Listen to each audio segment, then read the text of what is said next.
ഇടംതോൾ ചരിച്ച് ചെറുപുഞ്ചിരിയുമായി വരുന്ന മോഹൻലാൽ മലയാളികളുടെ മനസ്സിൽ സ്ഥാനം പിടിച്ചിട്ട് ഒരുപാട് വർഷങ്ങളായി. അങ്ങനെ ലാലേട്ടൻ മലയാളികൾക്കായി സമ്മാനിച്ച എത്രയെത്ര കഥാപാത്രങ്ങൾ. നിങ്ങൾക്കും ഒരു ലാലേട്ടൻ കഥാപാത്രമാകാൻ ആഗ്രഹമുണ്ടോ? അല്ലെങ്കിൽ നിങ്ങളുടെ ജീവിതവുമായി ബന്ധപ്പെട്ട ഒരു ലാലേട്ടൻ കഥാപാത്രം ഏതായിരിക്കും? നമുക്ക് കുറച്ച് പേരോട് ചോദിച്ചു നോക്കാം. ഇന്നിപ്പോൾ ലാലേട്ടൻ്റെ ബർത്ത്ഡേ ആണെന്ന് അറിയാലോ. ലാലേട്ടൻ്റെ ഒരുപാട് സിനിമകൾ കണ്ടിട്ടില്ലേ? ഏറ്റവും കൂടുതൽ ഇഷ്ടപ്പെട്ട സിനിമ ഏതാണ്? തന്മാത്ര. അപ്പോൾ നമ്മുടെ ലൈഫുമായിട്ട് റിലേറ്റബിൾ ആയിട്ടുള്ളൊരു ലാലേട്ടൻ കഥാപാത്രം ഏതായിരിക്കും താങ്കളുടെ? അങ്ങനെ ചോദിച്ചാൽ ലാലേട്ടൻ കഥാപാത്രമായാൽ ലൈഫിൽ അടിപൊളിയായിരിക്കും തോന്നിയത് ഏതായിരിക്കും? ദൃശ്യം. അതായത് നമുക്കിപ്പോൾ ഒരാളെ കൊല്ലാൻ പറ്റുന്നു, ബട്ട് അത് കണ്ടുപിടിക്കുന്നില്ല എന്നൊരു സാഹചര്യം വരികയാണെങ്കിൽ ആ സിനിമയുടെ കഥാപാത്രം റിലേറ്റ് ചെയ്ത് നോക്കുമ്പോൾ അല്ലെങ്കിൽ ആ സാഹചര്യം റിലേറ്റ് ചെയ്ത് നോക്കുമ്പോൾ അത് ബെറ്ററാണ്. പക്ഷെ ഞാൻ കൊലപാതകത്തെ പ്രോത്സാഹിപ്പിക്കുകയല്ല, അല്ലാതെ ഒരു ഒപ്പീനിയൻ പറഞ്ഞതാണ്. ബ്രോയിന് എങ്ങനെയാ ഇന്ന ലാലേട്ടൻ കഥാപാത്രം ജീവിതത്തിലായിക്കഴിഞ്ഞാൽ അടിപൊളിയായിരിക്കും തോന്നിയത് ഏതായിരിക്കും? എനിക്കും ദൃശ്യം. എന്തുകൊണ്ടാ? മോളെ ചതിക്കുന്നു, അച്ഛൻ കൊല്ലുന്നു, കണ്ടുപിടിക്കുന്നില്ല, രണ്ടാം പാർട്ട് ഇറങ്ങുന്നു, പിന്നെയും കൊല്ലുന്നു, കണ്ടുപിടിക്കുന്നില്ല. കൊള്ളാം. ആറാം തമ്പുരാൻ കൊള്ളാം, അതിൻ്റെ ക്യാരക്ടർ കൊള്ളാം. എന്തുകൊണ്ടായിരിക്കും ആറാം തമ്പുരാനിലെ ക്യാരക്ടറിന് ഇത്ര ഇഷ്ടപ്പെടാൻ? കുറച്ച് ഗൗരവമുള്ള ഒരു ക്യാരക്ടർ. തമ്പുരാൻ ക്യാരക്ടർ ആയതുകൊണ്ടാണോ? അതെ, അതിൽ ആ ഒരു മഞ്ജു വാര്യടുത്ത് ബിഹേവ് ചെയ്യുന്നതും ആ ഒരു ഇഷ്ടം, ആ ഒരു ചോട്ടാ മുംബൈ തല. എന്തുകൊണ്ടാ? അത് നല്ല ക്യാരക്ടറാണ്, അടിപൊളിയായിട്ട് ചെയ്തിട്ടുണ്ട്. കൂടെ ഉള്ളവർ അടിപൊളി, ഭയങ്കര കോമഡിയാണ്. അത് തന്നെ അടിപൊളിയായിരിക്കും. എൻ്റെ ലൈഫുമായിട്ട് എനിക്ക് കണക്ട് ചെയ്യാനായിട്ട് അങ്ങനെയൊന്നും തോന്നിയിട്ടില്ല. തോന്നുമായിരിക്കും, ഇപ്പം തോന്നിയിട്ടില്ല. ദേവാസുരം മൂവിയിലെ ആ ഒരു റോളാണ് പുള്ളിയുടെ. അത് ഇച്ചിരി കുറച്ച് നല്ലതായിട്ട് തോന്നിയിട്ടുണ്ട്. ആക്ടിങ് ആയാലും സിറ്റുവേഷൻ അനുസരിച്ചുള്ള ആ ചേഞ്ചിങ് എന്ന് വെച്ചാൽ പുള്ളി ചേഞ്ച് ആവുന്നില്ല. ഓരോ ആദ്യത്തെ ഫസ്റ്റ് ഹാഫ് നമ്മൾ നോക്കുമ്പോൾ അതിൽ കാണിക്കുന്ന വെച്ചാൽ പുള്ളിയുടെ ആ ഒരു റോളാണ് ഫുള്ളും. എല്ലാവരുമായിട്ടും ഒരു ഗ്യാങ്ങും അത് ഒരു സെറ്റപ്പിൽ വരുന്നത്. മാടമ്പി സെറ്റപ്പിൽ വരുന്നത്. അത് കഴിഞ്ഞിട്ട് പിന്നെ മുമ്പ് രേവതി പിന്നെ വരുന്നു. അതിനുശേഷം പുള്ളി ഒരു പ്രണയത്തിലാവുന്നു. പിന്നെ പ്രണയത്തിന് വേണ്ടി സ്വന്തം ആ ഒരു ഇതൊക്കെ മാറ്റി ഇങ്ങനെ വെച്ച് അവസാനം ജീവിക്കാൻ വേണ്ടി മുണ്ടയ്ക്കൽ ശേഖരൻ്റെ കൈയൊക്കെ വെട്ടുന്ന ആ ഒരു തീമുണ്ട്. അത് പ്രത്യേകിച്ച് ഭയങ്കര ഇഷ്ടമാണ് ആ ഒരു ഇതിനോട്. അത്രേ ഉള്ളൂ. അവസാനം മറ്റേ പെട്രോൾ ബോംബ് പൊട്ടിച്ചാവോ? പെട്രോൾ പൊട്ടി ചാവുന്നുണ്ട്. പിന്നെ അതിനെക്കാട്ടി കൂടുതൽ ആ ദേവാസുരത്തിൽ ആ ഒരു സംഭവം ഇഷ്ടപ്പെട്ട. അത്രേ ഉള്ളൂ. കീർത്തിചക്ര. എന്തുകൊണ്ടാണ്?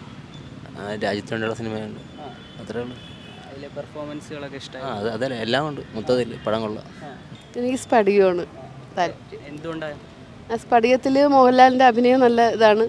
പിന്നെ ആ സ്നേഹം, ആ ചെകുത്താൻ്റെ സ്വഭാവങ്ങളെ കാണിക്കുന്നതൊക്കെ സ്നേഹം കൊണ്ടുള്ളതാണ് എങ്കിൽ പോലും നല്ലൊരു അഭിപ്രായം. അത് തന്നെ, അതൊക്കെ ഒരു വല്ലാത്ത ചെടി തന്നെ. ഉണ്ടുപറി ചെടിക്കടെയൊക്കെ അത് നല്ലൊരു കഥയല്ലേ. എനിക്ക് ഭയങ്കര ഇഷ്ടമാണ് എനിക്ക് ആ സിനിമ. ബാലേട്ടൻ കഥാപാത്രമായിരിക്കും. എന്തായിരിക്കും കാരണം? അതിൻ്റെ പ്രത്യേകത എന്ന് വെച്ച് കഴിഞ്ഞാൽ എൻ്റെ ലൈഫുമായിട്ട് ബന്ധപ്പെട്ട ഇതാണ്. കൂട്ടുകാർക്കും അതുപോലെ തന്നെ വീട്ടുകാർക്കും വേണ്ടിയിട്ട് ജീവിക്കുക എന്നുള്ളത് തന്നെയാണ്. ജീവിച്ചങ്ങ് ലൈഫ് അങ്ങ് കോഞ്ഞാട്ടാവുന്നല്ല, അതിലൊരു സുഖമുണ്ട്. ആ ഓട്ടത്തിലും ആ അടിക്കുന്ന ടെൻഷൻസിലും. അപ്പോൾ നമ്മളെ തന്നെ മറന്ന് നമ്മൾ അവർക്ക് വേണ്ടി ജീവിക്കുക എന്നുള്ളത് അത്രേ ഉള്ളൂ. ഒരു ചിൽ ലൈഫ് അടിച്ചൊളിച്ചങ്ങ് ജീവിക്കുക എന്നുള്ളത് മാത്രമേ. ചെറുത് പറയണോ വലുത് പറയണോ? കൂടിപ്പോവും. ഗുരു പിടിയും. എന്തുകൊണ്ടായിരിക്കും? പൊളിയല്ലേ ബ്രോയ്ക്ക്? എങ്ങനെ ഗുരു നല്ല സിനിമ, വിഷയം ഒന്നും പറയാനില്ല. പെർഫോമൻസ് എല്ലാം അടിപൊളി, പിന്നെ വമ്പ വിഷയമല്ലേ. പക്ഷെ അത് റിലേറ്റബിൾ ആണോ ജീവിതമായിട്ട് ബ്രോയുടെ? ഒരിക്കലും ഇല്ല. ബ്രോയുടെ അപ്പോൾ ലൈഫുമായിട്ട് റിലേറ്റഡ് ആയിട്ടുള്ള ഒരു കഥാപാത്രം പറയാൻ പറഞ്ഞ ഏതായിരിക്കും? അങ്ങനെ അറിയില്ല, ഭയങ്കര പാടാണ്. ലാലേട്ടൻ ഫാനാണോ? ലാലേട്ടൻ ഫാനാണ്. മോഹൻലാലിനെ വളരെ ഇഷ്ടമാണ്. പ്രത്യേകിച്ച് തിരുവനന്തപുരത്തുകാരനാണല്ലോ. അതുകൊണ്ട് ലാലേട്ടൻ എന്ന് പറയുമ്പോൾ നമ്മുടെയൊക്കെ ഒരു അഭിമാനം തന്നെയാണ്. നമുക്ക് നിവർന്ന് നട്ടലോടെ നിന്ന് നമ്മുടെയാണ് ലാലേട്ടൻ എന്ന് പറയാൻ കഴിയുന്ന ഒരു വ്യക്തിത്വം. ഇപ്പോൾ ലാലേട്ടൻ്റെ ഒരു കഥാപാത്രം ജീവിതത്തിലാവാൻ ഒരു അവസരം കിട്ടുകയാണെങ്കിൽ ഇതായിരിക്കും അടിപൊളി എന്ന് തോന്നുന്നൊരു കഥാപാത്രം ഏതായിരിക്കും? സതയത്തിലെ സത്യനാഥൻ. പിന്നൊന്ന് പക്ഷയിലെ കഥാപാത്രത്തിൻ്റെ പേര് ഓർക്കുന്നില്ല. അത് വളരെയധികം ഹൃദയത്തെ ആർദ്രമാക്കിയ ഒരു കഥാപാത്രമാണ്.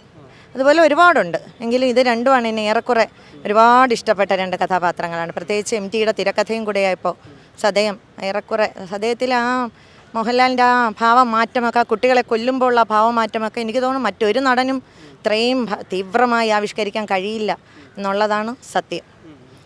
ആ പഴയ സിനിമകൾ, ലാലേട്ടൻ്റെ ആ പഴയ സിനിമകളോളം ഒന്നും ഇപ്പോഴത്തെ കഥാപാത്രങ്ങൾ വരുന്നില്ല എന്നുള്ളതാണ് സത്യം.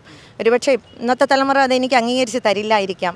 കാരണം നമ്മൾ ആ 90കളിൽ ജീവിച്ച് വളർന്നവരാണല്ലോ. അതുകൊണ്ട് റിലേറ്റബിൾ ആയിട്ടുള്ള, അതായത് ജീവിതത്തിൽ റിലേറ്റബിൾ ആയിട്ടുള്ള കഥാപാത്രങ്ങളുണ്ടോ ലാലേട്ടൻ്റെ?